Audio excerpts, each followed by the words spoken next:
Assalamualaikum Doktor, saya Muhammad Hassan bin Ismail, nombor metrik 276072. Pengenalan TNB. TNB adalah singkatan kepada Tenaga Nasional Berhad. Tenaga Nasional Berhad TNB adalah merupakan sebuah syarikat utiliti utama di Malaysia. Ia juga dikenali sebagai syarikat monopoli bagi tenaga elektrik. Syarikat ini menawarkan perkhidmatan pembekalan tenaga elektrik kepada lebih 8.4 juta pelanggannya di seluruh Malaysia termasuk Sabah. Pada awalnya, Tenaga Nasional Berhad dikenali sebagai Lembaga Elektrik Negara LLN, namun setelah diswastakan ia telah dijinamakan semula dan dikenali sebagai Tenaga Nasional Berhad sehingga ke hari ini. Tenaga Nasional Berhad telah menyediakan pusat pendidikan tinggi dikenali sebagai Universiti Tenaga Nasional Unit 10. Bukan sahaja Unit 10, malah TNB juga telah berjaya menjalinkan kerjasama dengan Suruhanjaya Tenaga Malaysia melalui institusi pendidikan kekompetanan penjaga elektrik yang ditawarkan di Institut Latihan Sultan Ahmad Shah ILSAS. Assalamualaikum warahmatullahi wabarakatuh. Saya Nur Isyam bin Jumadi, nombor metrik 276138. Untuk isu yang dihadapi oleh organisasi, isu yang telah lama dihadapi oleh syarikat ini adalah berkaitan dengan harga bahan mentah yang tidak menentu dalam pasaran dunia. Di Tenaga Nasional Berhad, antara bahan mentah yang digunakan untuk menghasilkan tenaga elektrik adalah arang batu, gas dan minyak. Untuk pesaing kepada syarikat ini adalah mendapat power producer IPP yang terdiri daripada syarikat YTL, Power Generation Sdn Bhd, Sugari Energy Venture, Power Sdn Bhd, Power Tech Berhad dan Genting Sdn Power Sdn Bhd. Sekian daripada saya. Analisis persekitaran berdasarkan isu atau permasalahan yang dihadapi oleh syarikat, iaitu kos bahan mentah yang tidak stabil dalam pasaran dunia dan juga wujud pesaing dalam pasaran, maka analisis Porter telah digunakan untuk menganalisa persekitaran organisasi.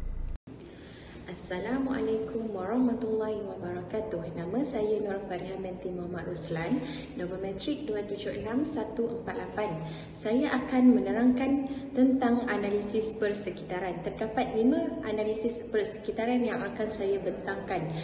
Yang pertama adalah persaingan dalam industri adalah sebanyak 5%. Umum tahu bahawa Syarikat Tenaga Nasional Berhad atau TNB adalah merupakan satu syarikat utiliti elektrik utama di Malaysia. Walau bagaimanapun, ia tidak mampu menjamin bahawa syarikat akan terus menjadi pembekal utama tenaga elektrik kepada pelanggan di seluruh negara sekiranya banyak isu yang tidak mampu diselesaikan dengan baik.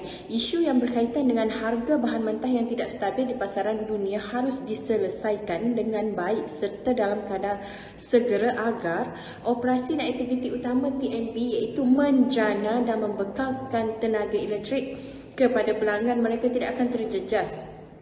Jika tidak, peranan ini akan diberikan kepada syarikat lain yang terdiri daripada IPP di Malaysia, memandangkan mereka juga mampu menjana dan membekalkan elektrik kepada seluruh rakyat Malaysia. Sekiranya keadaan ini berlaku dan pihak kerajaan pula tidak memberikan sokongan sepenuhnya kepada TNB, maka ia boleh memberi lebih banyak cabaran dan tekanan kepada syarikat. Yang kedua, potensi pendatang baru dalam organisasi adalah sebanyak 13%. Tidak dinafikan bahawa TNB telah diberi kuasa oleh pihak kerajaan untuk terus menjadi syarikat utiliti elektrik utama di Malaysia. Namun demikian, sebagai sebuah organisasi perniagaan, TNB harus bersedia untuk berdepan dengan pendatang atau pesaing baru yang memasuki pasaran, sebagaimana yang dilakukan oleh TNB iaitu meluaskan pasarannya ke negara lain. Begitu jugalah syarikat utiliti elektrik daripada luar. Mereka juga mempunyai peluang yang sama. Namun demikian, ia masih belum berlaku memandangkan pihak kerajaan masih lagi mempertahankan hak syarikat TNB sebagai syarikat utiliti utama. Walau bagaimanapun, ia bukanlah satu tiket yang boleh meletakkan syarikat ini dalam keadaan yang selesa, memandangkan dalam Malaysia sendiri juga telah wujud beberapa syarikat APP yang menjana tenaga elektrik, tapi mereka masih lagi terikat dengan perjanjian antara kerajaan dan TNB, di mana perjanjian inilah yang telah meletakkan Syarikat Tenaga Nasional Berhad kekal sebagai syarikat utiliti utama sehingga kini. Dan yang ketiga adalah kuasa pembekal adalah sebanyak 37%.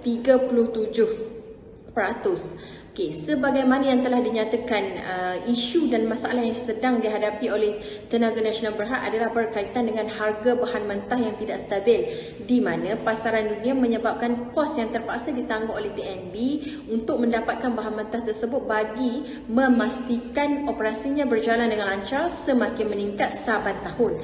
Apa yang lebih membimbangkan adalah krisis yang berlaku di peringkat dunia juga menyebabkan keadaan ini semakin buruk sehingga ada negara yang terpaksa menaikkan kadar tarif elektrik. Krisis elektrik yang berlaku di seluruh dunia sangat membimbangkan semua pihak kerana jika ia tidak kembali stabil, maka krisis elektrik dunia akan bertambah buruk dari semasa ke semasa.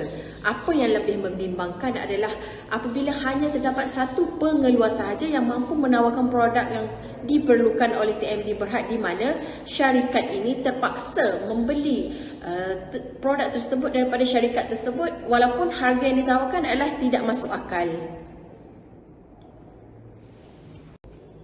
Analisis persekitaran yang keempat adalah kuasa pembeli, iaitu sebanyak 26%. Sebagai organisasi perniagaan, kuasa pembeli bagi syarikat Tenaga Nasional Berhad adalah terletak pada pelanggan mereka. Walaupun syarikat ini merupakan syarikat pembekal utiliti elektrik utama di Malaysia, namun demikian kuasa pembeli masih terletak pada pelanggan. Oleh sebab itulah Tenaga Nasional Berhad sedaya upaya menjadi syarikat yang mampu menyediakan perkhidmatan sebagaimana yang diharapkan oleh pelanggan mereka. Pada masa yang sama, ia juga sentiasa mengambil inisiatif yang bersesuaian untuk membolehkan syarikat ini terus berdaya saing dan kekal dalam pasarannya. Dan yang terakhir adalah ancaman produk pengganti, iaitu sebanyak 19%. Memandangkan harga bahan mentah sedunia tidak stabil, maka tenaga boleh baharu mula diperkenalkan dalam pasaran elektrik seperti tenaga solar. Hal ini secara tidak langsungnya telah menggugat Tenaga Nasional Berhad kerana hampir keseluruhan stesen janakuasa elektriknya menggunakan bahan mentah seperti arang batu, gas dan minyak untuk menghasilkan elektrik. Sekiranya tenaga solar mula diperkenalkan dalam negara dan pelanggan mula beralih ke tenaga solar sumber elektrik mereka, maka permintaan elektrik dalam pasaran akan mula berkurang. Keadaan ini secara tidak langsungnya akan menyebabkan Tenaga Nasional Berhad berdepan dengan kerugian yang sangat besar. Assalamualaikum, saya Jeffrey bin Mahmud bernombor metrik 276316. Strategi penyelesaian masalah dalam proses komunikasi antara pihak Tenaga Nasional Berhad dan pembekal kerajaan dan juga pelanggan. Menyatakan masalah dengan lebih mendalam agar pihak lain memahami dan berminat untuk membantu menyelesaikan masalah secara bersama. Elakkan masalah dikaitkan dengan masalah atau pihak lain agar tidak berlaku salah faham semasa perbincangan dijalankan. Memastikan semua maklumat yang disampaikan dipahami dengan baik oleh pihak lain yang terlibat supaya sedar dan tahu apa yang perlu dilakukan oleh mereka sama ada melibatkan jangka masa panjang atau jangka masa pendek.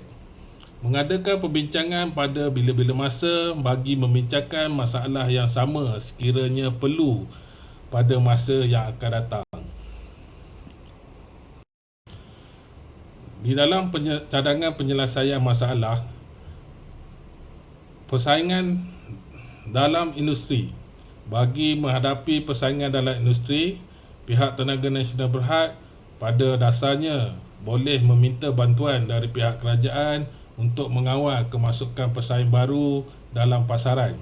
Memandangkan kerajaan juga memperoleh banyak faedah daripada Tenaga Nasional Berhad melalui bayaran cukai dan juga sumbangan lain apabila diperlukan. Potensi baru dalam industri. Bagi membolehkan syarikat ini terus menerajui pasaran utiliti elektrik negara, maka Tenaga Nasional Berhad telah mewujudkan perjanjian bersama dengan IPP di mana tenaga elektrik yang dijana oleh mereka akan dijualkan kepada Tenaga Nasional Berhad sebagai tambahan kepada tenaga elektrik sedia ada agar permintaan pelanggan dapat dipenuhi Tambahan pula permintaan terhadap tenaga elektrik semakin bertambah dari masa ke semasa.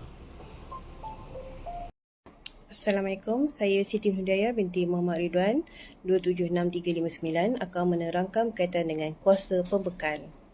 Bagi membolehkan tenaga nasional berhad mendapatkan bahan mentah dengan harga terendah dan statik apabila ia diperlukan, maka tenaga nasional berhad boleh mewujudkan perjanjian dengan syarikat pembekal, khususnya pembekal utama bagi setiap bahan mentah, iaitu terdiri daripada kuasa pembeli, bagi membolehkan syarikat terus menjadi sebuah syarikat yang berdaya saing dan mampu memenuhi keperluan pelanggan sepenuhnya agar mereka terus setia dengan tenaga nasional berhad. Maka pelbagai inisiatif boleh dilaksanakan seperti aktiviti bersama masyarakat di mana melalui aktiviti ini, kepercayaan masyarakat terhadap tenaga nasional berhad dapat ditingkatkan. Dan yang kedua, ancaman produk pengganti.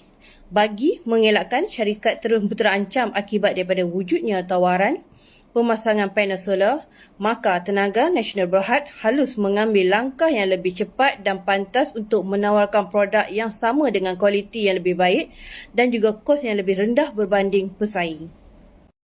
Kesimpulan yang boleh dibuat berdasarkan kepada perbincangan di atas, dapat diringkaskan bahawa setiap masalah yang wujud dalam organisasi haruslah diselesaikan dengan cara baik. Antara salah satu alternatif yang boleh digunakan adalah melalui komunikasi. Komunikasi yang berkesan adalah merupakan proses yang mudah, tidak dapat diragui lagi dalam usaha untuk menyelesaikan masalah, sama ada melibatkan masalah dalaman maupun luaran organisasi.